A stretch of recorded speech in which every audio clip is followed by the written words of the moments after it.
क्या भाई शुरू किया जाए? क्या आप लोग कल जो पढ़ाए थे सबका हो गया है? सच सच बताएंगे। कल जो पढ़ाए थे, कल जो आप लोग को करवाए थे कुछ पॉइंट, क्या वो सबका क्लियर है कि नहीं है? क्लियर है और याद भी है? अच्छा एक बात बताओ, सिर्फ लिखने से कुछ होगा क्या? कोई फायदा नहीं होगा। आपको जितना पढ़ाया जाए उसको क्या करके आओगे? आप लोग याद करके आओगे, तभी जाकर आपको कुछ फायदा होगा, अन्यथा कोई फायदा नहीं होगा। टेस्ट देखो, हम लोग एक बार, दो बार, तीन बार आपसे रिक्वेस्ट कर सकते हैं कि आप याद करो। अगर देख लेंगे कि नहीं आप लोग याद नहीं कर रहे हो या वो उस मूड में नहीं हो, तो हम लोग भी तो आराम से क्लास को आगे बढ़ाते चले जाएंगे। लेकिन इससे आपको अंततः फायदा नहीं होना। फायदा उसी को होगा जो क्लास के साथ जुड़ेगा, जो क्लास को अच्छे से करेगा। तो हमको लगता है ये सब कल हम लोग कर चुके थे क्या? तो अंग्रेजों ने किस बार स्वीकार किया सबसे पहली बार? अगस्त प्रस्ताव में। क्लियर है? चलो ये सब हम लोग कर चुके हैं, इसमें हमको नहीं लगता है कोई ज्यादा समय देने का जरूरत है हम लोग को।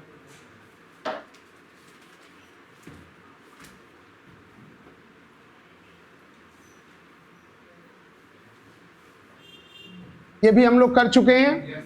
अच्छा एक क्वेश्चन काफी इंपॉर्टेंट है जो हम बार बार रिवाइज करवाते हैं, और वो क्वेश्चन है कि भारत में जो संविधान सभा का गठन किया गया वो किनके प्रस्ताव पर किया गया? कैबिनेट मिशन योजना के प्रस्ताव पर किया गया क्या? ये क्वेश्चन बहुत बार एग्जाम में आ चुका है, ये आप लोगों को एकदम याद होना चाहिए। तो बताओ संविधान सभा का गठन किसके प्रस्ताव के अनुसार किया गया? कैबिनेट मिशन योजना के प्रस्ताव के तहत किया गया, ठीक ना? अच्छा बताओ कैबिनेट मिशन में कितने सदस्य थे? 3 सदस्य थे। कौन कौन?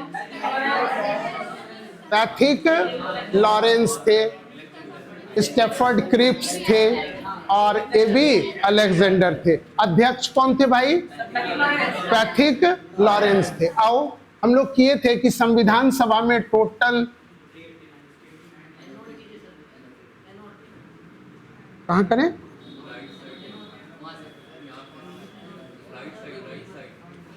यहां पर वो इसको करना होगा।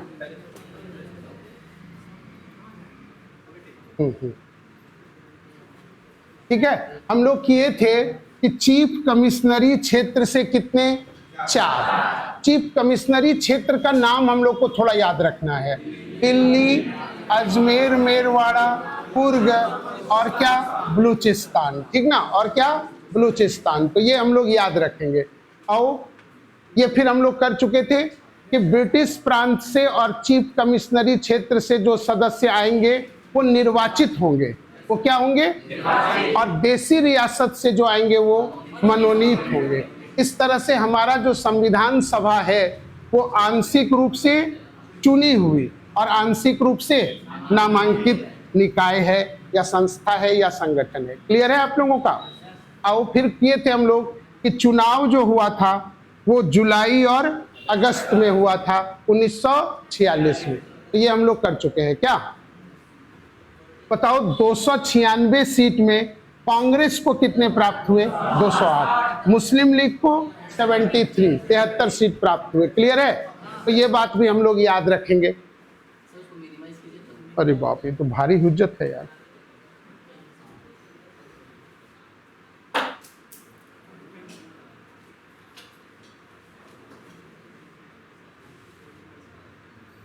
चलो ये भी हम लोग कर चुके थे। ये भी कर चुके थे? नहीं किए हैं? अच्छा चलो, अच्छा फिर से कर देते हैं,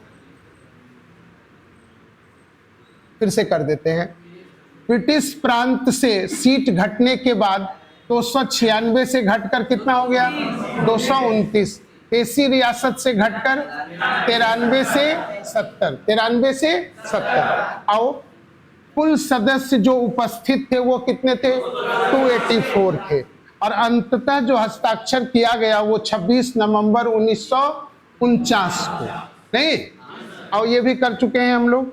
ये भी करवा चुके थे आप लोग को कि संविधान दिवस के रूप में मनाते हैं हम लोग कब? 26 नवंबर को। क्या इतना बात हो चुका है ना? हाँ, विधि दिवस पहले कहते थे उसको, अब क्या बोलेंगे? संविधान दिवस बोलेंगे।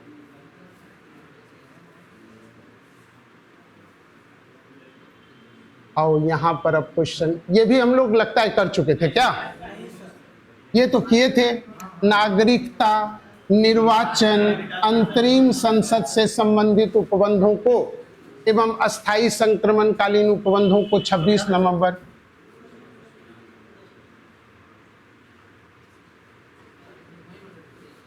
नहीं हो जाएगा नहीं है इतना धीरे है ना। आओ देखो अब ध्यान से हम लोग देखते हैं यहाँ क्या कह रहा है कि संविधान सभा की अंतिम बैठक कब हुई थी, इस पर ध्यान देना है हम लोग को। संविधान सभा की अंतिम बैठक कब हुई थी? 24 जनवरी 1950। इस क्वेश्चन पर बच्चा ध्यान नहीं देता है, ये क्वेश्चन इंपॉर्टेंट है। संविधान सभा की अंतिम बैठक जो हुई वो कब हुई? 24 जनवरी 1950। बताओ संविधान सभा की अंतिम बैठक 24 जनवरी 1950। आओ संपूर्ण संविधान कब लागू हुआ? 26 जनवरी 1950। अच्छा बताओ संविधान आंशिक रूप से किस दिन लागू हो गया? 26 नवंबर 1949। बताए थे ना, कम से कम 15 अनुच्छेद उसी दिन लागू कर दिया गया था, तो वो आंशिक रूप से लागू हुआ, लेकिन इस दिन क्या हो गया? पूरा लागू हो गया। आओ ध्यान देना, क्वेश्चन पूछता है कि संविधान सभा जो पहले दिन से गठित हुआ और संविधान बना तब तक कितने अधिवेशन हुए थे? 11 अधिवेशन। और कुल बैठक कितनी हुई थी? 165। कुल बैठक कितना? 165। अधिवेशन कितना? 11। तो कुल अधिवेशन की संख्या 11 और कुल बैठक की संख्या 165। आओ संविधान निर्माण में जो समय लगा वो कितना लगा? 2 वर्ष 11 माह 18 दिन। ये क्वेश्चन भी कई बार पूछा गया है, इजी क्वेश्चन है। ये सब क्वेश्चन अगर पूछता है तो सिलेक्शन कराएगा नहीं, सब बच्चा करता है। ठीक है, बताओ संविधान निर्माण में लगा समय और संविधान निर्माण में कितना खर्च हुआ? 64 लाख रुपए खर्च हुए। टोटल खर्च हुआ संविधान निर्माण में 64 लाख। तो अगर पूछे कितना खर्च किया गया? 64 लाख। कितना समय लगा? 2 वर्ष 11 माह और 18 दिन। क्या इसमें कोई दिक्कत है किसी को? मेन क्वेश्चन याद करो, संविधान सभा की अंतिम बैठक कब हुई थी? 24 जनवरी 1950 को। क्लियर है? ये अंतिम बैठक पर हम जोर दे रहे हैं। इस क्वेश्चन को एकदम हम लोगों को याद कर लेना है कि संविधान सभा की अंतिम बैठक कब हुई थी? 24 जनवरी 1950। बताओ संविधान बना कितने वर्षों में? 2 वर्ष 11 माह 18 दिन। ठीक ना? इसको क्या मिनिमाइज करना होगा ना?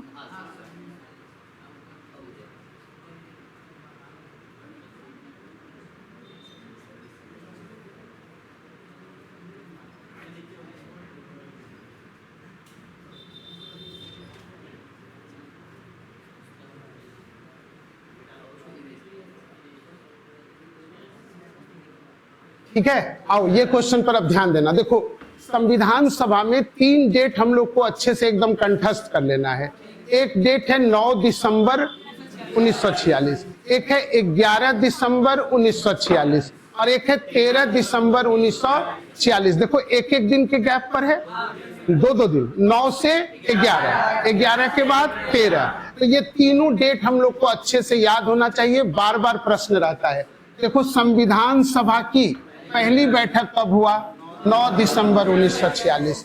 अगर आप लोग को आज के बाद पूछे कि संविधान सभा की पहली बैठक कब हुई है? 9 दिसंबर 1946। नेक्स्ट क्वेश्चन देखो, प्रथम बैठक का स्थान क्या था? तो अभी जो हमारा वर्तमान संसद भवन है उसका केंद्रीय कक्ष, सेंट्रल हॉल जिसको कहते हैं, केंद्रीय कक्ष। तो बताओ प्रथम बैठक जो संविधान सभा की हुई वो कहाँ हुई? वर्तमान संसद भवन का केंद्रीय कक्ष में। आओ पहली बैठक की अध्यक्षता किसने की? डॉक्टर सच्चिदानंद सिन्हा। डॉक्टर सच्चिदानंद सिन्हा। क्वेश्चन आगे हम लिखा हुआ है, लेकिन ध्यान रखना पहली बैठक की अध्यक्षता कौन किए थे? इसको कहते हैं अस्थायी अध्यक्ष। कौन अध्यक्ष? अस्थायी अध्यक्ष। तो अगर आप लोग से पूछे कि संविधान सभा के अस्थायी अध्यक्ष कौन थे? सच्चिदानंद सिन्हा। संविधान सभा के अस्थायी अध्यक्ष कौन थे? सच्चिदानंद। अच्छा एक बात अब आप लोग बताओ, आज आप लोग सुने हो प्रोटेम स्पीकर? क्या प्रोटेम स्पीकर के टर्म से आप लोग अवगत हो? बताओ तो प्रोटेम स्पीकर किसको कहते हैं?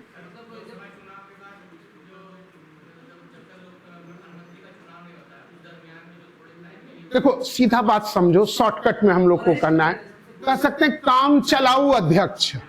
कौन अध्यक्ष? जब तक कि परमानेंट अध्यक्ष नहीं चुन लिए जाते हैं तब तक कोई ना कोई तो संसद को चलाएगा, लोकसभा को चलाएगा। तो जब तक कि लोकसभा के परमानेंट अध्यक्ष नहीं चुने जाते हैं तब तक जो लोकसभा की कार्रवाई को चलाता है उसको कहते हैं प्रोटेम स्पीकर। कौन स्पीकर? तो यहां भी वही हुआ, 9 दिसंबर को बैठक शुरू हुई, क्या अभी अस्थायी अध्यक्ष चुने गए हैं? नहीं। तो काम चलाने के लिए कि भाई जब तक अस्थायी अध्यक्ष नहीं चुन लिए जाते हैं तब तक इस संविधान सभा के कार्रवाई को आगे बढ़ाने के लिए कोई ना कोई तो मॉनिटर बनेगा। तो जो मॉनिटर बनेंगे उसी को कहेंगे अस्थायी अध्यक्ष। अब अस्थायी अध्यक्ष कौन है? डॉक्टर सच्चिदानंद सिन्हा। ये सब एकदम बहुत कॉमन क्वेश्चन है लेकिन बहुत बार आया हुआ है। बताओ कौन है संविधान सभा के अस्थायी अध्यक्ष? अच्छा अब आप लोग बताओ कि अभी जो लोकसभा में प्रोटेम स्पीकर चुने जाते हैं वो किसको चुना जाता है? जो वरिष्ठ सदस्य होंगे। जो क्या सदस्य होंगे? वरिष्ठ सदस्य होंगे। तो अगर हम अब आप लोग से ये क्वेश्चन पूछें कि ये जो अस्थायी अध्यक्ष डॉक्टर सच्चिदानंद सिन्हा को चुना गया था तो क्यों चुना गया? क्योंकि ये संविधान सभा के सबसे वरिष्ठ सदस्य थे। तो बताओ सच्चिदानंद सिन्हा को ही अस्थायी अध्यक्ष क्यों चुना गया? क्योंकि ये संविधान सभा के सबसे वरिष्ठ सदस्य थे, सीनियर मेंबर थे, इसलिए इनको बनाया गया अस्थायी अध्यक्ष। तो बताओ संविधान सभा की पहली बैठक एकदम रटा हुआ होना चाहिए। संविधान सभा की पहली बैठक 9 दिसंबर 1946। प्रथम बैठक का स्थान संसद भवन का केंद्रीय कक्ष। पहली बैठक की अध्यक्षता डॉक्टर सच्चिदानंद सिन्हा। ध्यान दो क्या लिखवा रहे हैं, मुस्लिम लीग ने पहली बैठक का क्या किया था? बहिष्कार। तो क्वेश्चन पूछेगा आप लोग से कि संविधान सभा की पहली बैठक का बहिष्कार किसके द्वारा किया गया? मुस्लिम लीग के द्वारा। क्लियर है? आओ ध्यान दो, पहली बैठक में भाग लेने वाले सदस्यों की संख्या कितनी थी? 207। 389 टोटल मेंबर थे। इसमें से पहले बैठक में देखो कितने लोग? 207। तो संख्या बहुत कम नहीं हो गया? तो कम होने का क्या कारण है? मुस्लिम लीग बहिष्कार कर दिया है। तो 73 तो ऐसे ही चला गया? नहीं। तो मुस्लिम लीग का बहिष्कार करना इस संख्या को कम करा दे रहा है। तो आप लोग से डायरेक्ट क्वेश्चन पूछेगा कि पहली बैठक में कितने सदस्यों ने भाग लिया था? 207। क्लियर है? आओ नेक्स्ट प्रश्न पर ध्यान दो। संविधान सभा के प्रथम वक्ता कौन थे? डॉक्टर राधा कृष्णन। डॉक्टर, जब संविधान सभा की पहली बैठक हुई तो कोई ना कोई बोला होगा पहली बार, तो उसको क्या बोल दिए? पहला वक्ता, प्रथम वक्ता। तो बताओ संविधान सभा के प्रथम वक्ता कौन थे? डॉक्टर राधा कृष्णन। डॉक्टर राधा कृष्णन। तो क्या ये जो पूरा हम लोग किए यहाँ पर आप लोग को समझ में आया?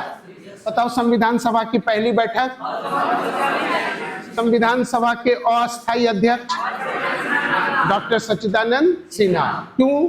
सबसे वरिष्ठ सदस्य थे। आओ, मुस्लिम लीग ने पहली बैठक का क्या किया था? बहिष्कार किया था। आओ, पहली बैठक में भाग लेने वाले सदस्यों की संख्या 207। और संविधान सभा के प्रथम वक्ता कौन थे? डॉक्टर राधा कृष्णन थे। क्या यहाँ तक में कोई दिक्कत है? अब बोलो बाबू। हम महिला उस जो 207 थे ना, इसमें महिलाओं की संख्या कितनी थी? 9 थी। 207 लोग टोटल आए पहले दिन, तो महिला कितनी आई? 9। बताए थे संविधान सभा में महिलाओं की संख्या कितनी? तो 15। कितनी? 15। तो 15 में पहले दिन उपस्थित कितनी थी? 9। क्या नहीं समझे?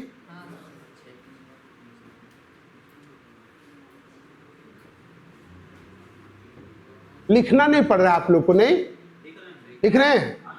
अगर लिखेंगे ना तो ज्यादा अच्छा होगा। ऐसे हम आप लोग के लिए मेहनत कर दिए कि आप लोग का मेहनत कम हो जाए, लेकिन क्या ना, ये निदान ही है। ये निदान नहीं है। अगर आप लोग लिख पाए, मान लो बाय द वे यहां नहीं लिखते हो तो शायद पीडीएफ दे रहे हैं सर, क्या नहीं दे रहे हैं? तो एक आध दो दिन में शुरू हो जाएगा देना। तो जब दिया जाए ना तो उस पीडीएफ को आप लोग घर में नोट करोगे। घर में क्या करोगे? देखो, जब तक लिखोगे नहीं ना जीएस नहीं होगा। ये मैथ्स नहीं है। एक बार साइकिल चलाना सीख लेते हो तो कभी भूलते हो क्या? हाँ, कौन हो ये एकदम असुर जनजाति, ये नहीं भूलता है, लोग नहीं भूलता है, एकदम ही गलतफहमी है। और हमको लगता है अगर आप पहले ही नहीं सीखे होंगे तो भूल रहे होंगे, नहीं समझे? हम लोग को लगता है कि बचपन में साइकिल चलाए थे और अभी तक साइकिल कभी भी मिल जाता है तो आराम से क्या कर लेते हैं, चला। हमको लगता है कि साइकिल चलाना कोई भूलता। सेम वही बात है मैथ, सेम वही बात है क्या? अगर एक बार आपको कॉन्सेप्ट समझ में आ गया मैथ का ना, तो कॉन्सेप्ट लोग भूलता। लेकिन क्या जीएस कॉन्सेप्ट है क्या? नहीं, 80% रटना है, 20% ही कॉन्सेप्ट है। तो ये अगर आज आपको हम याद करा दिए और 6 दिन तक आप इसको रिवाइज ना करो तो ये मिस हो जाएगा आपके दिमाग से। ये क्या हो जाएगा? लगेगा कि ये तो सर पढ़ाए थे, ये तो हम पढ़े थे, जानते हैं, लेकिन ऐसा ऐसा डेट रहेगा, ऐसा ऐसा ऑप्शन रहेगा कि आप फंस के रह जाओगे। तो इसको तो आप लोग को याद करना पड़ेगा। और याद करने का सबसे अच्छा तरीका है कि आप क्लास को लिखो। क्लास को क्या करो? लिखो। जैसे हम यहाँ पढ़ा रहे हैं, ये हम पहली बार लाइफ में पढ़ा रहे हैं, पहली बार पढ़ा रहे हैं। और पीपीटी से पढ़ाने में क्या होता है ना, मजा भी नहीं आता। इतना बात हम खुद लिखते हैं बोर्ड पर और बच्चा मेरे साथ क्या कर पाता है? अभी जैसे हम एक बार पढ़ दिए, आप इतना जल्दी लिख पाओगे क्या? तब तक हम दूसरा लाइन पढ़ने लगते हैं तो आप लिख ही नहीं पाओगे। और हम क्या करते हैं अपने यहाँ क्लासरूम में कि जैसे पढ़ाए तो हम लिखे अस्थायी अध्यक्ष, शॉर्टकट में ही लिखे डॉक्टर सच्चिदानंद। तो जब हम लिखे तो आपको भी मौका मिल गया ना लिखने का। क्या यहाँ हम लिख रहे हैं तो आपको तो मौका नहीं मिल रहा है? लेकिन चलो कोई बात नहीं है, हर चीज का कोई मेरिट है तो कोई डिमेरिट है। इसका मेरिट ये है कि आप क्लास के बाद भी आराम से घर में बैठ के इसको क्या कर लो। अच्छा, आप लोग ऑनलाइन में जीएस किसी टीचर का क्लास किए हो? कोई टीचर बताओ, लो कोई टीचर बताओ इनका। हाँ बोलो। शुभम गुप्ता जो एमपी वाले हैं, वो तो यार एमपी के लिए पढ़ाता है। राकेश शुक्ला को तो हम नहीं जानते हैं, लेकिन शुभम गुप्ता को हम जानते हैं। और शुभम गुप्ता जो है ना, स्पेशली मध्य प्रदेश के लोक सेवा आयोग को टारगेट करके पढ़ाते हैं। अब मध्य प्रदेश लोक सेवा आयोग में अगर जीके है तो जीके तो पढ़ाते ही होंगे, लेकिन अब बताओ वो पीडीएफ पर पढ़ाते हैं, वो वास्तव में क्या पढ़ाते हैं? पीडीएफ। तो ध्यान दो आप लोग, शुभम गुप्ता जो है ना वो यूट्यूबर है। वो क्या है? उनका ऑफलाइन में क्लास उतना चलता नहीं है, तो जो ऑनलाइन का उपज है ना वो पीपीटी पढ़ा रहा है। लेकिन आप कैरियर व्हील ऐप पर किसी जीएस के टीचर को देखे हो? नहीं देखे हो, छोड़ो। दृष्टि आईएएस के ऐप पर देखे हो? कोई पीडीएफ पर नहीं पढ़ा रहा होगा, कोई पावर पॉइंट पर नहीं पढ़ा रहा होगा, लिख रहा होगा और आपको भी कह रहा होगा कि लिखो। आप लोग काजल मैम का बड़ी नाम ले रहे थे सर, काजल मैम का पढ़े हो? तो क्या काजल मैम पीपीटी पर पढ़ाती हैं? और मैम को तो आप लोग बहुत अच्छे से पढ़ते हो। ये तो आप लोग का बहुत, यूट्यूब में एक बड़ा फायदा हुआ बच्चों को कि मैम जो आ गई ना वो तो गजब हिट होती हैं। तो उसी में से एक है कौन मैम? काजल मैम। उनसे भी बड़ा बड़ा नाम है जो काफी हिट है, जो पढ़ाती कम है, बात ज्यादा करती हैं। और वो बात यही करती हैं, कोई लड़का लिख दिया आई लव यू मैम, अब उसी कमेंट को वो फोकस करती हैं। ऐसा भी नाम है, आप लोग जानते ही हैं, धीरे धीरे और बता देंगे, है ना।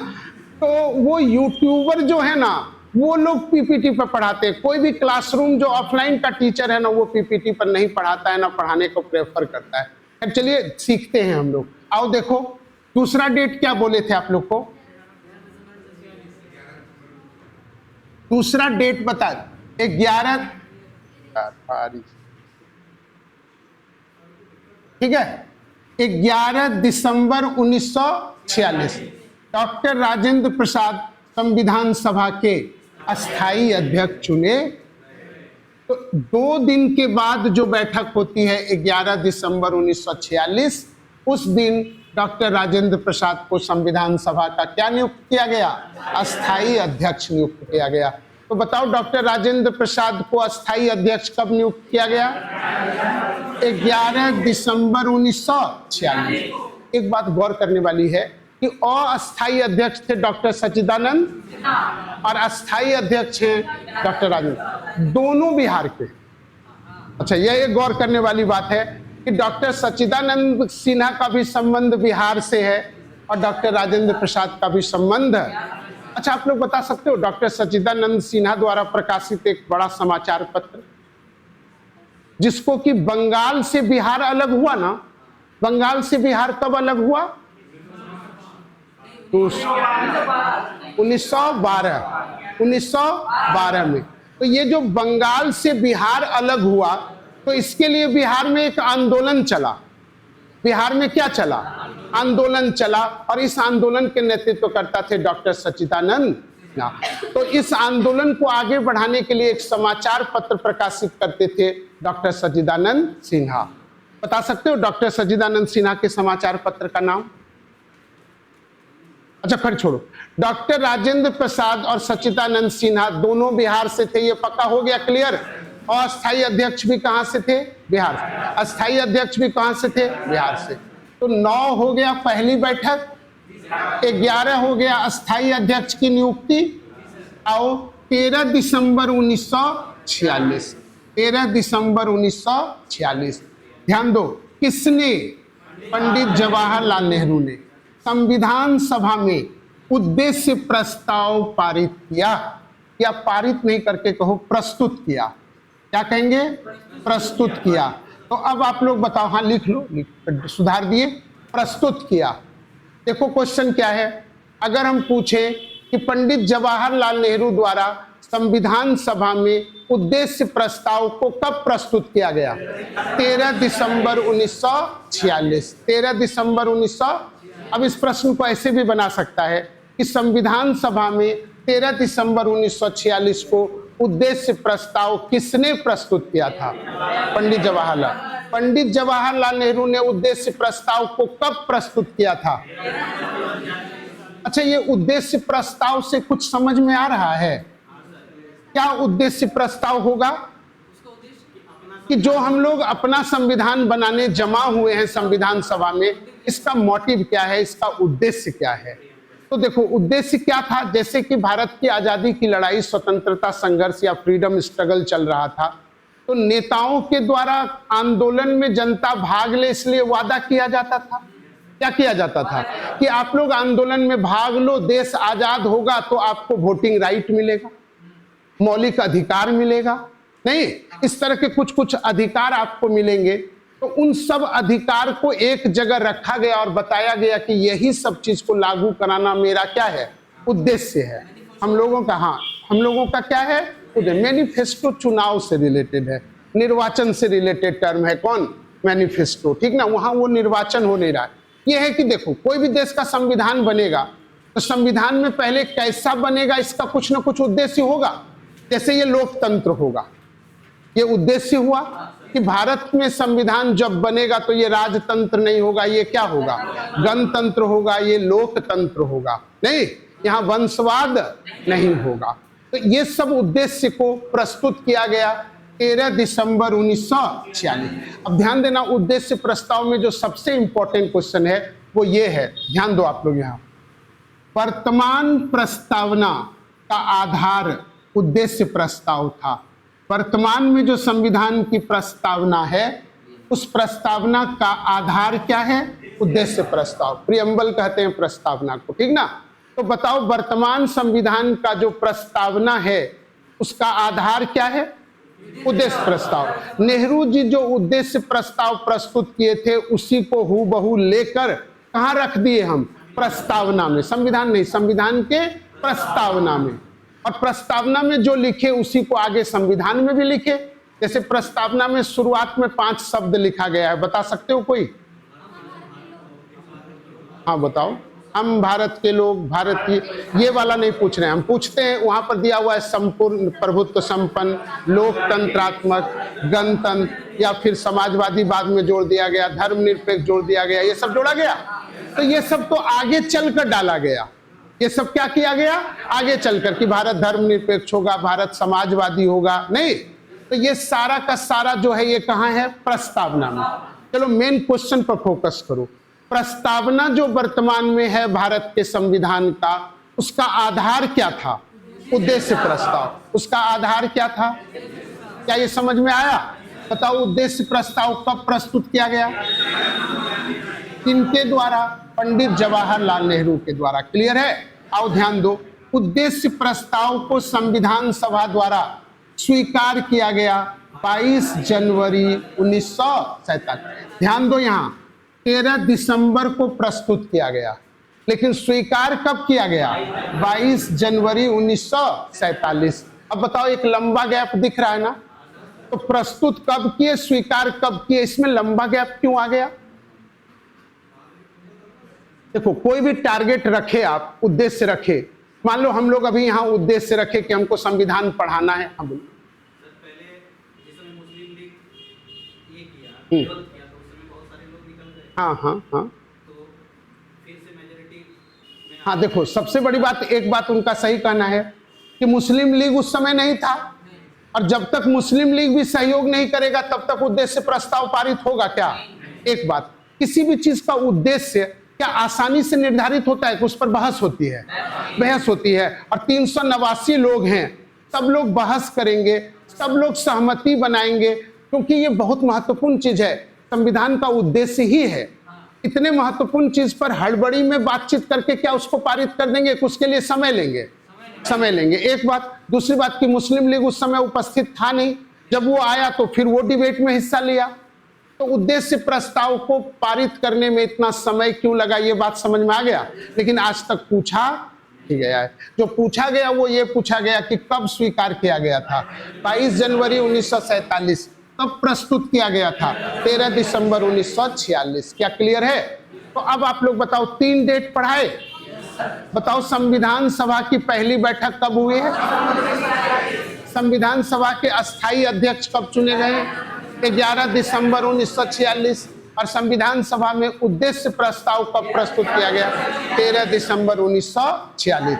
बताओ, वर्तमान प्रस्तावना का उद्देश्य क्या है? आधार क्या है? उद्देश्य प्रस्ताव।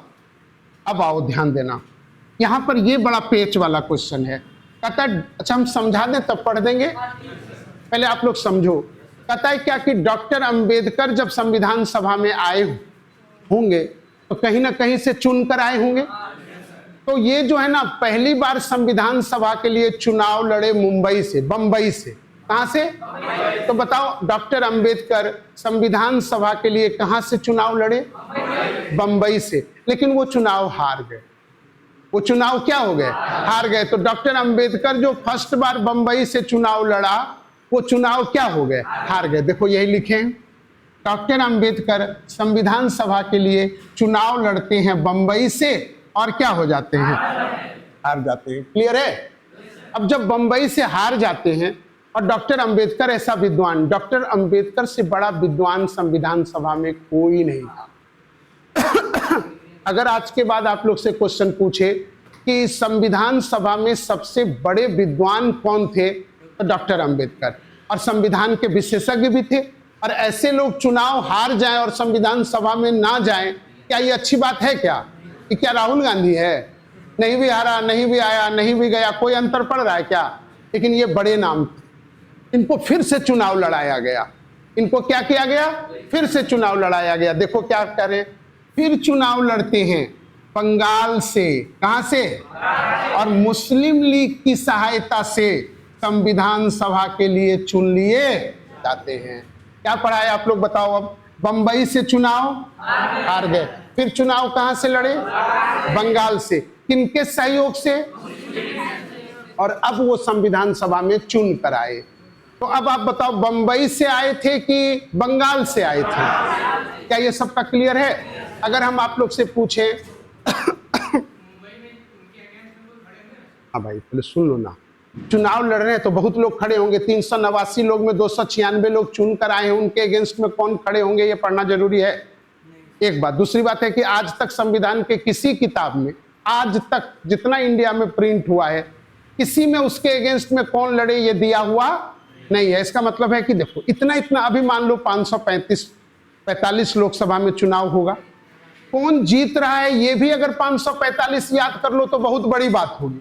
किसको हराकर आ रहा है वो हम लोग जब बड़ा बड़ा उम्मीदवार होता है ना तो पढ़ते हैं। इसमें कहीं दिया हुआ नहीं। आपको याद रखना है कि मुंबई में क्या हो गया, हार गए। अब जैसे आप सोच सकते हो कि नहीं सर आपको याद नहीं है इसलिए आप ऐसा बोल रहे हो, नहीं। जैसे लक्ष्मीकांत की सबसे फेमस बुक आती है पॉलिटिका, उससे भी बड़ी बुक है डीडी बसु की बुक। लेकिन डीडी बसु का बुक बच्चा पढ़ता नहीं है क्योंकि उसका लैंग्वेज थोड़ा कठिन है। वो इंग्लिश वाले बुक को हिंदी में ट्रांसलेट किया गया और हिंदी जब ट्रांसलेट होगा तो वो क्या हो जाएगा, कठिन। तो इन सारे किसी भी बुक में किसको हराकर कौन आया ये कहीं दिया हुआ नहीं है। तो जब नहीं दिया हुआ है तो हम लोग को उस पर जोर लगाने की जरूरत नहीं है।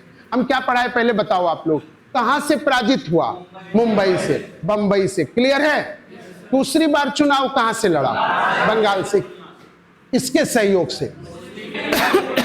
आओ ध्यान दो, कहता है बंगाल में एक क्षेत्र था जैसूर कुलना, बंगाल में एक क्षेत्र था जैसूर कुलना, वहां से वो चुनाव जीत कर आए। तो अब आप बताओ कि डॉक्टर अंबेडकर संविधान सभा में कहां से चुनाव जीत कर आए थे, जैसूर कुलना, जैसूर कुलना। और संजोग देखो उनका कितना खराब है, वो बंगाल से जीत कर आ रहे हैं और वो जो बंगाल है ना, ये जैसूर कुलना, ये बांग्लादेश में पड़ता था।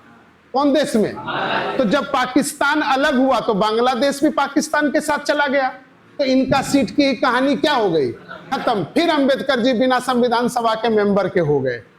नहीं समझे बात को? जब बताए कि पाकिस्तान अलग हुआ तो संविधान सभा में सीट कम हुआ ना, उसमें से एक कम कौन हो गया, जैसूर कुलना, क्योंकि ये चला गया कहां, पाकिस्तान में, बांग्लादेश में, ठीक ना। उस समय बांग्लादेश नहीं था, उस समय पाकिस्तान। उस समय हम लोग उसको कहते थे पूर्वी बंगाल। कौन बंगाल? तो ये चला गया सीट पूर्वी बंगाल में। अब सुनना, यहाँ बच्चा बहुत कंफ्यूज होता है, इसलिए इसको अच्छे से हम लिख कर लाए हैं आप लोगों को। क्या पहली बात समझे, कहां से चुनाव हारे, मतलब रट जाना है, कहां से। दूसरी बार कहां से जीते, बंगाल से। बंगाल में जैसूर कुलना। जब पाकिस्तान अलग हुआ तो ये सीट ही पाकिस्तान में चला गया। तो क्या पाकिस्तान का कोई मेंबर संविधान सभा भारत में रहेगा क्या? तो अब क्या हुआ, अब तो सारा सीट भरा हुआ है, सारा सीट क्या है, भरा हुआ। तो क्या हुआ, उस समय बंबई के प्रधानमंत्री कहलाते थे, उनका नाम था बीजी खैर। क्या नाम था? तो संविधान सभा के कुछ लोग रिक्वेस्ट किए बीजी खैर से कि आप बंबई का सीट खाली करवाओ किसी से और फिर से वहां से वो चुनाव लड़ेंगे। कौन? डॉक्टर अंबेडकर। और बंबई के सीट को खाली करवाया गया और वो जो सीट खाली किए थे उनका नाम है एमआर जयकर। क्या नाम है? तो चलो एक क्वेश्चन ये बना, कहां का सीट उनके लिए खाली करवाया गया और कौन इस्तीफा दिया? एमआर जयकर। और फिर से चुनकर आए बंबई से कौन? डॉक्टर अंबेडकर। फिर फंस गया। फिर एक बार बंबई से क्या हुआ, हार गया। दूसरे बार फिर जब दोबारा आए वो तो जीत कर आए। तो जीत कर कहां से आए? बंबई से। तो अगर हम, हाँ बोलो बोलो, कुछ बोलना है बोलो, क्या डाउट है? सुनो आराम से। अब अगर आप लोग से क्वेश्चन पूछे कि डॉक्टर अंबेडकर संविधान सभा में कहां के प्रतिनिधि थे, तो बंबई के नहीं, जैसूर कुलना तो चला गया। अब कहां के प्रतिनिधि हैं वो? बंबई के। तो कंफ्यूज नहीं होना है, हारे भी हैं बंबई से और जीते भी हैं कहां से? बंबई से। लेकिन ये कुछ समय के बाद तो बंबई का ही प्रतिनिधित्व कर रहे थे। अब एक क्वेश्चन एक बार क्या पूछा समझो, संविधान सभा में डॉक्टर अंबेडकर कहां के प्रतिनिधि थे? और वहां बंबई भी था और बंगाल भी था। अब आंसर क्या होगा? बंगाल। बंगाल, क्योंकि वो पहली बार कहां से जीते थे? बंगाल से। कहां से? बंगाल। जो बंगाल ऑप्शन में दे दिया ना, तो वो पहली बार पूछ रहा है। देखो क्वेश्चन हिंट्स भी कुछ करता है। जैसे आप लोग पढ़े हो संविधान, तो आप लोग पढ़े होंगे संविधान में कितने अनुच्छेद हैं? बोलो 395। लेकिन जो हम लोग का लक्ष्मीकांत वाली बुक है वो लिखता है 440। लिखते हैं ना क ख ग घ। तो क्या अनुच्छेद हुआ कि नहीं हुआ? लेकिन कुछ विद्वान जैसे डीडी बसु हैं, ये दो ही किताब चलता है इस देश में। हम लोग के जमाने में डीडी बसु, आप लोग के जमाने में लक्ष्मीकांत। तो डीडी बसु लिखते हैं अनुच्छेद है 395 और लक्ष्मीकांत लिखते हैं 440। अब ये कंफ्यूजन है कि नहीं? अब आपको थोड़ा विवेक लगाना पड़ेगा। सपोज करो कि हम ऐसा क्वेश्चन पूछे कि संविधान में कितने अनुच्छेद हैं, और ऑप्शन दें 4।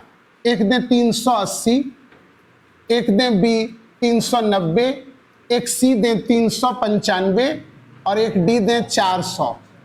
अब आप लोग बताओ क्या आंसर मारोगे। इसका मतलब है जो सेटर है, जो क्वेश्चन को सेट किया है, वो डीडी बसु को फॉलो कर रहा है, और आंसर क्या हो जाएगा 395। गलत कि सही? सही। अब आओ ऑप्शन दे दिए हम, आज सुन लो। 390, बी 400, सी 420 और डी 440। अब आंसर क्या मारोगे 440। करने का मतलब ये जो क्वेश्चन सेट किया है वो कौन किए हैं? लक्ष्मीकांत वाले किए हैं, मतलब उस ग्रुप का आदमी किए हैं। तो ये क्वेश्चन से अब विवेक लगाओगे ना। अब तुम कहोगे कि सर तो 395 पढ़ाए थे, यहाँ तो ऑप्शन में नहीं है, क्वेश्चन ही गलत है। बहुत बच्चा इस तरह की भी बात करता है कि क्वेश्चन ही क्या हो गया गलत। ऐसा नहीं होता है। अब आपको देखना पड़ेगा कि ये किस स्कूल के टीचर हैं जो सेट किए हैं। अगर वो डीडी बसु को फॉलो करने वाले हैं तो वो 395 मारेंगे। अब बोलो ऐसा क्यों? मान लो मेरे पापा को 4 लड़का है, तो परिवार एक है कि 4 है? एक है यार।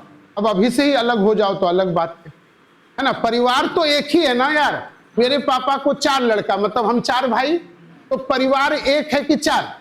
एक। तो 9 का ख एक परिवार है कि 2 परिवार? एक परिवार। तो डीडी बसु कहते हैं कि नहीं, अनुच्छेद का नंबर तो 9 ही है, क ख बढ़ा है, इसलिए हम उसको बढ़ा हुआ नहीं मानेंगे। लेकिन लक्ष्मीकांत कहते हैं कि नहीं नहीं, आगे चलकर ही बढ़ेगा कि नहीं, अलग होगा कि नहीं। तो अभी से इसको काउंट कर लें, परिवार में 4 कार्ड बनवा देते हैं लाल। नहीं समझे? तो ये क्यों हुआ समझ में आया? हाँ। अब आपका प्रश्न था कि सर अगर दोनों रहे तो, यही ना प्रश्न था। तो दोनों जब रहे तो वो सेंट्रल लेवल का कोई भी एग्जाम नहीं होगा, वो झारखंड का एग्जाम होगा, जहां की क्वेश्चन सेट होता है हड़िया पी के। समझ गए? सेंट्रल लेवल के क्वेश्चन में ऐसा कोई प्रॉब्लम नहीं होगा, क्योंकि वहां जो क्वेश्चन सेट करता है ना, वो मजाक नहीं करता है। और हम ऐसा अपने आंख से अनुभव किए हैं। सुनो, तुम लोग को एक घटना पढ़ाते हैं। पहली बार जेपीएससी जब अलग हुआ तो 2005 में लिया जेपीएससी का एग्जाम, और उस समय हम तुम ही लोग कैसे एज के थे, तो हम भी गए थे परीक्षा देने फर्स्ट जेपीएससी, और वो मेरा सेंटर था दुमका। सेंटर कहाँ था? और उस समय ऑप्शनल होता था, और मेरा ऑप्शनल था हिस्ट्री। हम हिस्ट्री से ही एमए किए। मेरा यूपीएससी में हमेशा ऑप्शनल भी हिस्ट्री ही रहा है, तो जेपीएससी में भी हिस्ट्री था। परीक्षा देने गए तो 100 क्वेश्चन था हिस्ट्री का। 100 क्वेश्चन में लगता है हम 99 क्वेश्चन जानते थे। कितना क्वेश्चन? 99। तो तुम लोग को लग रहा होगा सर बड़ी तेज है, ऐसा कोई बात नहीं, लेकिन हम जानते थे 99। एक हम जान के छोड़ रहे हैं कि जाना हुआ भी क्वेश्चन नहीं होता है, कई बार गलत हो जाता है इस तरह का। लेकिन जब परीक्षा दे के निकले तो जितना भी देवघर का बच्चा है, किसी भी देवघर में पुराने बच्चे से पूछोगे ना, वो सब हमको जानता है, क्योंकि हम बहुत बार इंटरव्यू दिए हैं, पीटी तो हर बार पास किए हैं, तो शहर पूरा पहचानता था। तो सब लोग आता था कि मुकेश का कितना स्कोर हुआ है, वही कट ऑफ होगा। तो जब हमसे लड़का पूछ रहा था ना, तो हम लाज से ये नहीं बता रहे थे कि मेरा 99 सही है, क्योंकि बोल देंगे तो नहीं, तुम बोलोगे बड़ा भारी एकदम भांज दिया, एकदम हाँक दिया है। तो हम बोले 70-80 मेरा सही हुआ होगा। और लड़का सब बोले भारी बहुत कठिन क्वेश्चन था यार, तुम्हारा 80 हो गया, ऐसा लगा। हम तो बच के बोले तो भी लोग को आश्चर्य लग रहा है। 2 दिन के बाद क्या पता चला कि एक है बीके अग्निहोत्री की गाइड, आईपीएस है एक बीके अग्निहोत्री, उनकी हिस्ट्री की गाइड है यूपीएससी का, उसके पीछे 15 सेट हिस्ट्री का दिया हुआ है, और वो 15 सेट हम पार्ट 1 में ही पूरा याद कर गए थे। अब सेट नंबर 3 पूरा उठा के दे दिया था। सेट नंबर 3 पूरा उठा के क्या कर दिया था, वो 15 को भी मिलाने का जहमत नहीं उठाया। मेरा रटा हुआ था इसलिए मेरा बन गया। बात मेरा समझे? 2 दिन बाद पेपर में छपा कि ये क्वेश्चन बीके अग्निहोत्री के किताब से है, इसलिए परीक्षा कैंसिल होता है। तो ये कौन आयोग कर सकता है? झारखंड लोक सेवा आयोग। समझ में आ गया? अब बताओ, अगर हम रहते, तुम रहते, इतना तो जरूर बुद्धि लगाते कि 15 सेट को कम से कम मिला देते। इतना भी कष्ट नहीं किया, 100 सेट उठा के दे दिया परीक्षा में, बोलो। और 2 दिन बाद वो परीक्षा कैंसिल हो गया। और हिस्ट्री में है, ये तो मेरे कहने से नहीं होगा, हिस्ट्री में जाके सर्च करो। तो वैसे परीक्षा को हम लोग नहीं देने वाले हैं। और हम अपने बच्चों को कहते हैं अपने क्लासरूम में हमेशा कि बिहार और झारखंड के भरोसे जो एग्जाम दे रहे हो उसका भविष्य अंधेरे में है। हमेशा आप सेंट्रल लेवल का एग्जाम दो, जैसे अभी रेलवे दे लो, अभी एसएससी दे लो, अभी तो सीएचएसएल का वैकेंसी आ गया है, उसको भर लो आप लोग। अभी झारखंड से हाईकोर्ट की भी वैकेंसी आ गई है, आप लोग चाहो तो उसको भर लो। तो इस तरह के परीक्षा को भरो। अभी देख लो झारखंड सचिवालय सहायक 2017 में निकला है वैकेंसी जी, 2017 में, और 6 बैच हम आज तक पढ़ा चुके हैं सचिवालय सहायक का। आज तक परीक्षा नहीं हुआ है। 5 लाख तो जरूर कमाए हैं, लेकिन आज तक परीक्षा, और वो होगा कि भी नहीं इसकी कोई गारंटी नहीं है। जिस दिन सचिवालय सहायक का परीक्षा था 50 बच्चा आके प्रणाम करके जा रहा था, सर परीक्षा देने जा रहे हैं। हम कहे जाओ, आगे क्या होगा भगवान मालिक है। लौट के भी नहीं आया था, परीक्षा कैंसिल। और अभी जो जेपीएससी हुआ है अभी तक कैंसिल हुआ है क्या? और नहीं होता है तो इससे बड़ा अन्याय धरती पर कुछ नहीं हो सकता है। इतनी अराजक स्थिति में यह एग्जाम हुआ है, और अगर ये कैंसिल नहीं होता है तो क्या अच्छे बच्चे जो जेन्युइन बच्चे हैं उनका होगा क्या? नहीं होगा। तो ये तो भविष्य है। खैर छोड़ो, हम लोग को इसी सिस्टम के साथ रहना है। क्या हम पढ़ा रहे थे समझ में आया? तो बताओ, बंगाल से वो एक बार क्या हो गए, जीत गए, लेकिन वो कॉन्स्टिट्यूएंसी कहां चला गया? पाकिस्तान। तो फिर से इनका सीट वैकेंट हो गया। लेकिन बहुत महत्वपूर्ण व्यक्ति हैं, उनको तो संविधान सभा में लाना है, तो सीट को खाली करवाया गया। सीट खाली कौन किए? एमआर जयकर, और उनके जगह पर चुन कर आए बंबई से फिर कौन? डॉक्टर अंबेडकर। तो ये डॉक्टर अंबेडकर संविधान सभा में कहां से आए, ये प्रश्न अगर पूछे तो अच्छे से आप लोग अब समझा दोगे? चलो वही देखते हैं, लिखा हुआ है। डॉक्टर अंबेडकर संविधान सभा के लिए चुनाव लड़ते हैं, बंबई से हार जाते हैं, फिर चुनाव लड़ते हैं बंगाल से, और मुस्लिम लीग की सहायता से संविधान सभा के लिए चुन लिए जाते हैं। बंगाल के जयसूर खुलना क्षेत्र से चुनाव जीत कर आए थे, जो बाद में पूर्वी पाकिस्तान में चला गया। आओ, फिर से बंबई में एक सीट खाली किया गया और एमआर जयकर ने इस्तीफा दिया और डॉक्टर अंबेडकर बंबई से चुने गए। तो फिर कहां से चुने गए? बंबई से। क्या ये डॉक्टर अंबेडकर वाला लफड़ा सॉल्व हुआ आप लोगों का? तो चलो इसको आगे बढ़ाते हैं।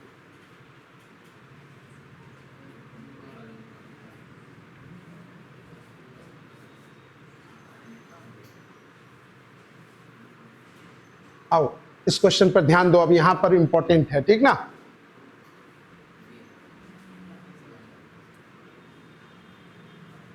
भारतीय संविधान, गौर करो, यहां पर बच्चा कंफ्यूज है, बहुत बच्चा जानता भी नहीं है।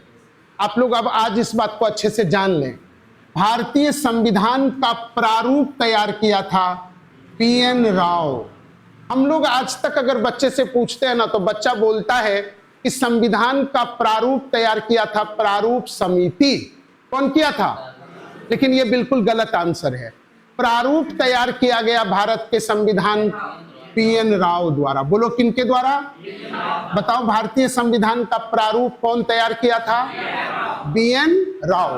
भारतीय संविधान का प्रारूप कौन तैयार किया था? और ये संविधान सभा के मेंबर भी नहीं थे, मेंबर भी नहीं थे, ये आईसीएस पदाधिकारी थे, लेकिन संविधान के बहुत बड़े जानकार थे। तो प्रारूप यही तैयार किए थे। क्या कोई डाउट? बताओ क्या बाबू? हाँ, ड्राफ्टिंग कमेटी है ना। प्रारूप का होता है ड्राफ्ट करना, ड्राफ्टिंग, ठीक ना? आगे आएगा, ठीक है? देखो यहाँ लिखा हुआ है ड्राफ्टिंग कमेटी, ठीक ना? हम धीरे धीरे कर देंगे, समझ गए ना? कोई टेंशन नहीं लीजिए। हम आप लोगों से ज्यादा मेहनत करने वाला शिक्षक हैं। हम हमेशा आप लोगों से ज्यादा मेहनत करते हैं, ज्यादा पढ़ते हैं, ज्यादा मेहनत करते हैं। और ये आप लोग को दिख गया होगा, एक ही दिन में हम पीपीटी तैयार कर दिए ना। तो धीरे धीरे हम इसको इंग्लिश में भी क्या करेंगे, कर देंगे। लेकिन देखो क्या होता है ना, कोई भी चीज में बदलाव के लिए समय चाहता है। अभी मेरे पास इंडिया में, देवघर की बात नहीं कर रहे हैं, जो भी किताब है आईएएस का या जीएस का, कोई भी छोटा से लेकर बड़ा तक, हर बुक मेरे लाइब्रेरी में उपलब्ध है। कोई बुक का नाम लो जो आप सोचोगे स्वप्न में भी ना, वो आपके लाइब्रेरी में क्या है। लेकिन सब हिंदी मीडियम में है। लेकिन सब क्या है? हिंदी मीडियम में है। कहो क्यों? मेरा मीडियम हिंदी था, नहीं समझे? और यूपीएससी में इंग्लिश मीडियम वही बच्चा रखता है जिसको स्वप्न भी इंग्लिश में आता है। क्या बोले? क्या बोले? इंग्लिश मीडियम यूपीएससी में वही रख सकता है जिसको स्वप्न भी किस में आता है, लेकिन हम लोग बिहार के स्टूडेंट को स्वप्न इंग्लिश में आता है क्या? ना। हम लोग ट्रांसलेट करते हैं, और यूपीएससी में कोई भी क्वेश्चन रट के जाओगे और आपको पूछेगा, ऐसा होता? वहां हर क्वेश्चन नया होता है और उसको आपको दिमाग से फॉर्मेट करना पड़ता है और लिखना पड़ता है। और जब आपका सॉफ्टवेयर एक बार सोचेगा, एक बार ट्रांसलेट करेगा, तो परीक्षा हॉल में ही हैंग कर जाएगा। नहीं समझे? तो इसीलिए इंग्लिश मीडियम वहां लोग नहीं रखता है बिहार वगैरह कर। इंजीनियरिंग किया हुआ लड़का का हम एग्जाम्पल देंगे, आईआईटी का स्टूडेंट है लेकिन है वो बिहारी, और यूपीएससी में वो रखा है कौन मीडियम? हिंदी मीडियम। क्यों ऐसा हुआ समझ में आया? लेकिन एसएससी में इतना प्रॉब्लम नहीं है, क्योंकि आपका तो ऑब्जेक्टिव एग्जाम है। तो हम धीरे धीरे, अगर हमको इंग्लिश वाला बुक अब कुछ हमको लेना होगा आप लोगों के लिए, लेकिन मान लो अभी हम ले लें और कल आप लोग सब भाग जाइए, तो इंग्लिश मीडियम वाला पैसा फंसा के हमारा क्या होगा? बेकार हो जाएगा। तो हम इंग्लिश मीडियम वाला बुक तभी लेंगे जब आप लोग फीस जमा करेंगे। हम जब पहली बार पढ़ाने शुरू किए थे ना, तो कलम भी मेरा अपना नहीं था, वो भी इंस्टीट्यूट का था, और वहां से पढ़ाई, और आज 10 लाख रुपया मेरा इंस्टीट्यूट में लगा हुआ है। 10 लाख, समझ गए? और एक भी रुपया हम घर से नहीं लगाए हैं, और जो जीवन चल रहा है वो तो चल ही रहा है, वो भी आप ही लोग के बदौलत चल रहा है। तो जिस दिन आप लोग का पैसा आएगा तो इंग्लिश मीडियम का कोई बुक लेंगे और धीरे धीरे इसको हम क्या करवा देंगे, इंग्लिश में कन्वर्ट करवा देंगे। इसलिए बहुत टेंशन लेने का जरूरत नहीं है। तो आओ, समझ में आया आप लोग को? बताओ, संविधान सभा का प्रारूप तैयार कौन किया था? बीएन राव। आओ अब सुनो आराम से। बीएन राव द्वारा जो प्रारूप तैयार किया गया था, उस पर विचार करने के लिए जो समिति गठित किया गया, उसे कहते हैं प्रारूप समिति। क्लियर है?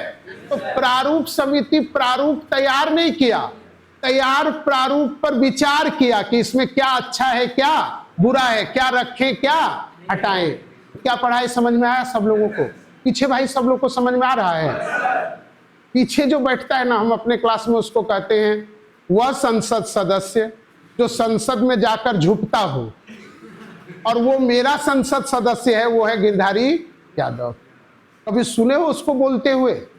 नहीं सुने हो। और एक बार हम सुने, वो अभी उसका सदस्यता ही चला जाता।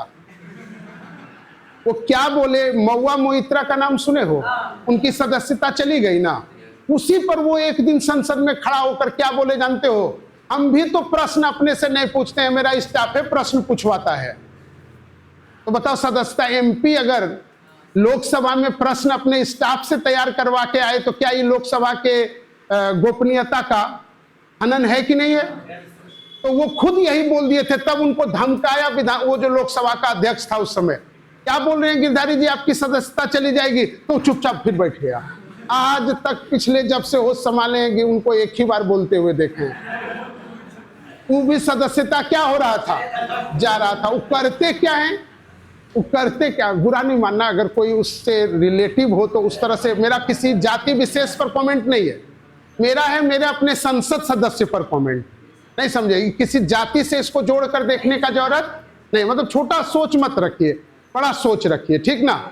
तो हमारा मानना है कि वो करते क्या है, तो जानते हो ना, संसद का जो कैंटीन है ना, वहां 1/3 रेट पर भोजन मिलता है। अगर बिरयानी का दाम तुम्हारे मार्केट में 350 है, तो वहां 125 में ही मिलता है। ये 2-3 घंटा सुबह में झूप लेता है पीछे, और फिर जाता है कैंटीन, 2-3 प्लेट ठूस लिया, फिर आके सो गया। अब बोलो इस राज्य का, इस क्षेत्र का क्या होगा? मेरा क्षेत्र है बांका, समझ गया ना, बांका कॉन्स्टिट्यूएंसी। अब तुम लोग संयोग से हो गोड्डा कॉन्स्टिट्यूएंसी से।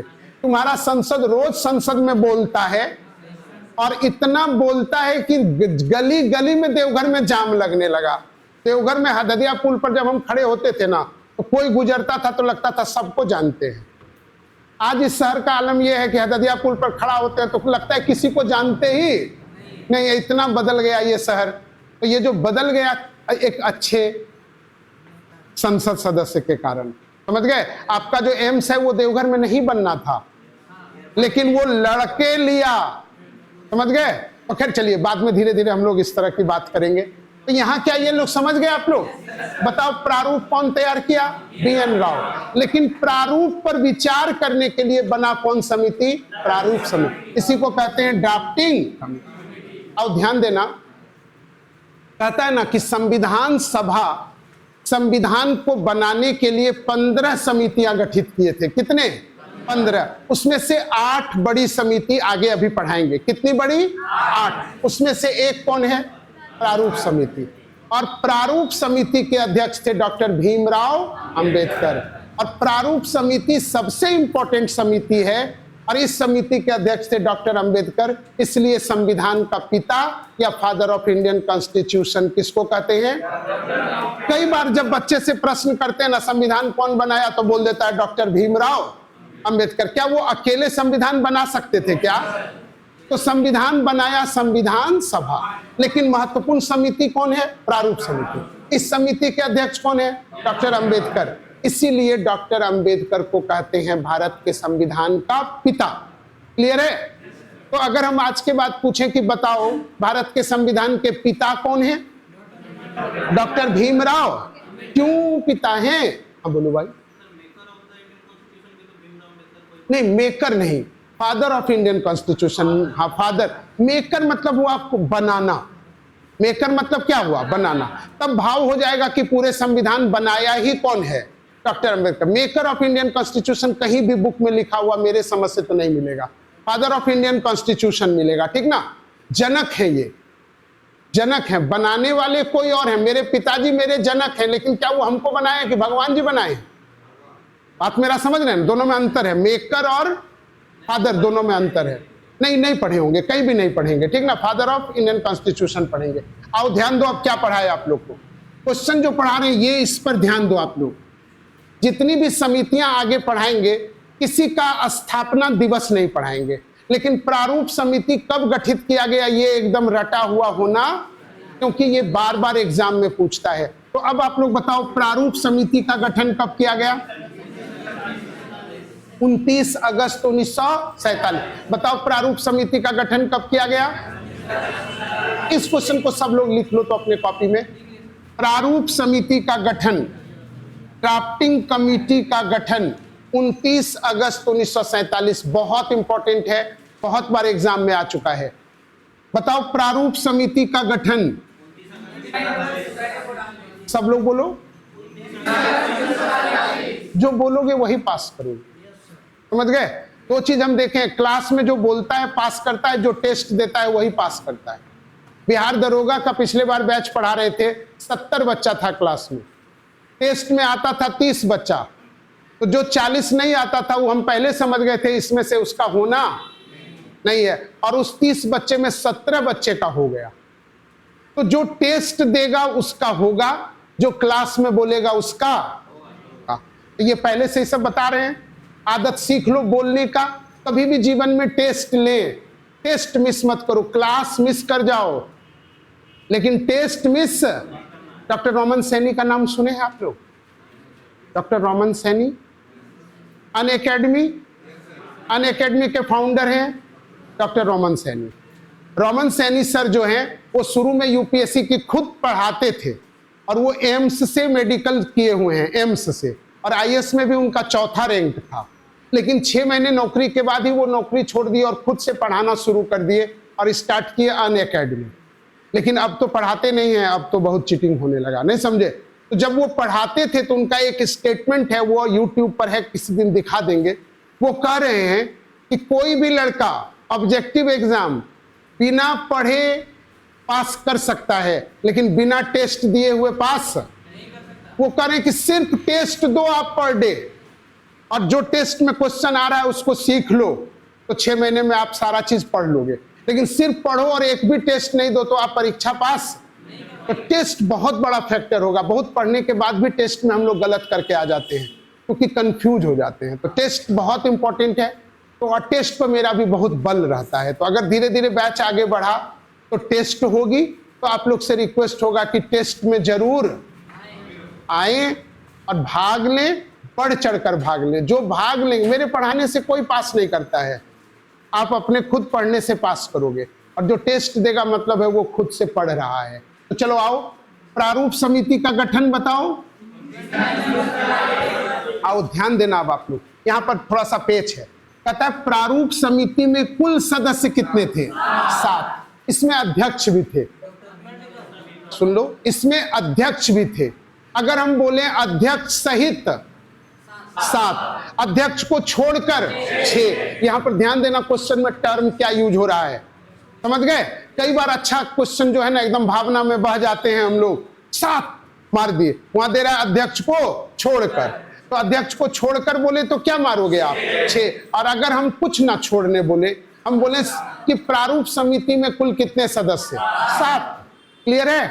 तो बताओ प्रारूप समिति में कुल कितने सदस्य, 7। आओ प्रारूप समिति का गठन, जब भी मिलेंगे हम पूछेंगे। 29 अगस्त 1947, ये सब थोड़ा सा मेरा डिमेरिट है, ये सब मेरा क्या है, डिमेरिट है। मेरा बच्चा कोई भी हमको देखकर रास्ता बदल लेता है,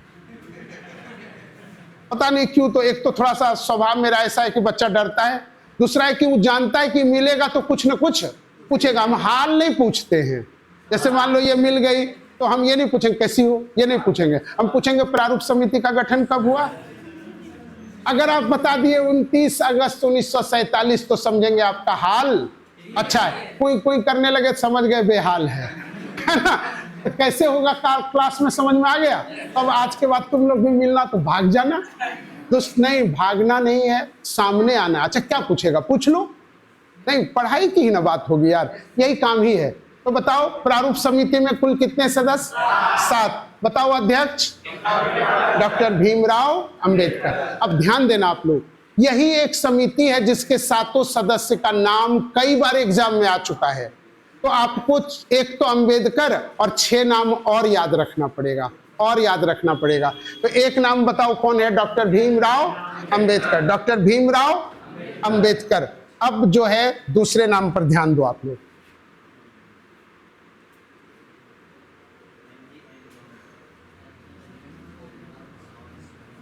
ठीक है।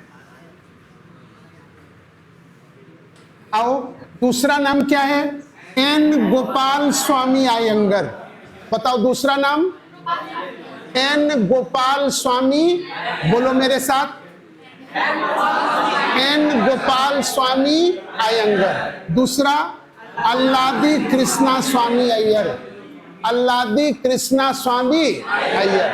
तीसरा doctor KM. Munshi, KM. Munshi. आओ पांचवा सैयद मोहम्मद सादुल्ला, सैयद मोहम्मद सादुल्ला। छठा बी.एल. मित्र, बी.एल. मित्र। यहाँ पर पेच है लेकिन पहले नाम याद रखो, बी.एल. मित्र। और 7वां डी.पी. खेतान। तो टाइम हो गया क्या सर? मेरा आदत क्या है ना, हम तौल के बनिया ऐसा नहीं पढ़ाते हैं। पढ़ा रहे हैं बच्चा को, अगर मन लग रहा है तो क्या कर रहे हैं, पढ़ा रहे हैं। क्योंकि जानते हो हमको ये पूरा है कि मेरा विषय जब तक हम चाहे ना तब तक पॉलिटी तुम लोग को पढ़ा सकते हैं, और किसी दिन तुमको नहीं लगेगा ना कि हम नाजायज पढ़ाए, क्योंकि पिछले 20 साल के हर एग्जाम का क्वेश्चन हमको याद है। तो क्वेश्चन ही बेस्ड पढ़ाई है, तो अथाह क्वेश्चन है, ठीक ना। तो अगर टाइम तुम लोग को लगे कि सर अब हो गया तो बोल देना एक बार, ठीक ना, तो हम लोग चल जाएंगे, ठीक ना। हो गया, अच्छा ये वाला पढ़ा दे, ठीक ना। आओ सुन लो आराम से। प्रारूप समिति में कितने मेंबर, 7 मेंबर। पहले डॉक्टर भीमराव अंबेडकर, दूसरा, तीसरा, चौथा, पांचवा, छठा बी.एल. मित्र और 7वां डी.पी. क्लियर है? अब प्रश्न क्या पूछेगा सुनो, देगा निम्नलिखित में से कौन स्वतंत्रता सेनानी थे जो प्रारूप समिति के सदस्य नहीं थे। अब जिसको ये 7 याद है वही ना इस क्वेश्चन को बना पाएगा। तो कैसे क्वेश्चन पूछेगा, समझ में आ गया। तो प्रारूप समिति के 7 सदस्य का नाम कल हम लोगों को क्या होना चाहिए, याद। अब सुनो आराम से, यहाँ पर और बड़ा पेच जो है, यहाँ बच्चा फंस जाता है। देखो यहाँ पहला छठा नाम क्या है, पहली बार जब प्रारूप समिति बना तो उसके मेंबर कौन थे, बी.एल. मित्र थे। कौन थे? लेकिन कुछ दिन के बाद स्वास्थ्य कारणों से बीमार रहने लगे वो, तो वो क्या दे दिए, इस्तीफा। तो बताओ बी.एल. मित्र क्यों इस्तीफा दिए, स्वास्थ्य कारणों के कारण, और उनके जगह पर चुन लिए गए एन. माधव राव। तो बताओ बीएल मित्र का स्थान कौन लिया? एन माधव राव। तो कई बार किताब में बीएल मित्र ना देकर लिखा रहेगा एन माधव। हम ये पेज सुलझाए आप लोग का। ये दिमाग में रखना है कि पहले कौन चुने गए थे, लेकिन वो बीमार रहने लगे तो इस्तीफा दे दिए, तो कोई ना कोई उनके जगह पर आएगा। तो अगर हम आप लोग से क्वेश्चन पूछें कि बीएल मित्र के स्थान पर प्रारूप समिति में किनको चुना गया था? एन माधव राव। क्या ये क्लियर है? आओ फिर देखो डीपी खेतान कहता है ये जो है ना 1948 में इनकी मृत्यु ही हो गई। ये अभी संविधान निर्माण का कार्य चल रहा था, लेकिन डीपी खेतान का क्या हो गया? तो इनके जगह पर चुने गए टीटी कृष्णामाचारी। टीटी कृष्णामाचारी। तो बताओ डीपी खेतान के स्थान पर कौन चुने गए? टीटी कृष्णामाचारी।